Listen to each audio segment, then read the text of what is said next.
We're back with the Ross from the Rehab guys, episode number 2 on Fix Chris. So I've been driving a lot to West Hollywood back and forth, and I've been getting some tingling in here, kind of some numbness down my leg, so he's gonna fix me. Yeah, so what we figured out is that Chris has a little bit of what's called Piriformis syndrome, which is creating some irritation of his sciatic nerve, which is creating what he feels is the numbness tingling going down into his leg.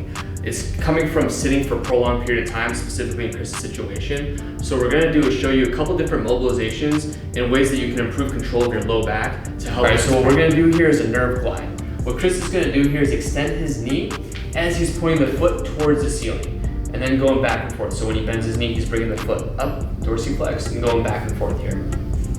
So you don't wanna go too far into this motion. You wanna feel a little bit of a pull in the back of the leg here. And if this feels okay and comfortable for you, you can go into a nerve tensioner. So now for a nerve tensioner, as Chris extends his knee, he's gonna dorsiflex his foot. So this is gonna put the nerve on more of a stretch. It's gonna be a little more aggressive. You'll feel more of the pull in the back of the leg here. And you'll go back and forth very slowly for 15 repetitions here.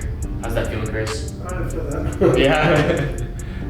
Good, looks good. So what we're gonna do next is a side bridge plus a clam. What we're gonna have Chris do is bridge up into the side bridge position as he brings his top leg up.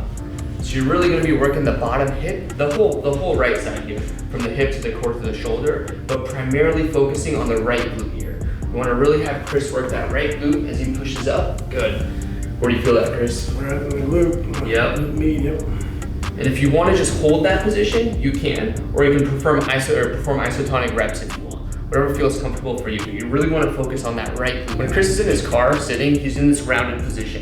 What we want to do is what's considered reverse posturing, where we're putting him in the opposite position. So if Chris pushes up here, you can see how that opens everything up and that gives his back a little bit of this lordotic or arch position. And Chris is just going to repeat back and forth, really trying to get that arch in the back. So push up as far as you feel comfortable, but for Chris, he's getting pretty high up here. Back and forth. If this is too much, you can go on your elbows, but Chris is able to lock out the elbows completely and get a good amount of extension here, which is awesome.